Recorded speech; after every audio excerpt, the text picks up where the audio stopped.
საგარეჯოში სოფელ იორმუღანლოში ირანელმა ბიზნესმენებმა ფისტას ბაღები გააშენეს. ფერმერების საქმიანობას დღეს სოფლის მეურნეობის სამინისტროს წარმომადგენლები გაეცნენ.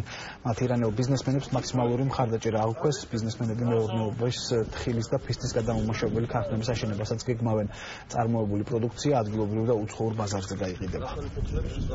დღეს ჩვენ ვეცვიეთ რამდენიმე ძალიან მნიშვნელოვან საინტერესო წამოწყებას სოფლის მეურნეობაში, ეს გულისხმობს მრავალწლიანი კულტურების, სხვადასხვა ისეთი კულტურის გაშენება საქართველოში, რომელიც ამ დროისათვის ჯერ კიდევ ადაპტირებული არ არის, მაგრამ ძალიან დიდი პოტენციალი გააჩნია, როგორც შიდა ბაზარზე, ისე განსაკუთრებით საექსპორტო კუთხით. ეს არის ფსტა, ახალი კაკლოვანი კულტურა, რომელიც ნელა უფრო და უფრო პოპულარული ხდება და ჩვენ გვინდა რომ მისი ადაპტაცია, მისი საქართველოში ინტროდუცირება იყოს მათ შეიძლება ეფექტური და პროფესიონალურად მოხდეს. საქართველოში ჩვენ ვართ პირველები, ვინც გააშენა ფსტის ნარგავები და თქვენ ხედავთ აქ ფსტის ნარგავებს. სოფლის მეურნეობის სამინისტრომ დღევანდელ შეხვედრაზე მოგვცა ის რეკომენდაციები, რათა სწორი მიმართულებით წავიდეს ჩვენი მეურნეობა, რაც მთავარია. ჩვენ ვაპირებთ გადამამუშავებელი ქარხნების აშენებას, ეს იქნება ფსტის და თხილის გადამამუშავებელი ქარხნები და შემდეგ ექსპორტს ევროპაში.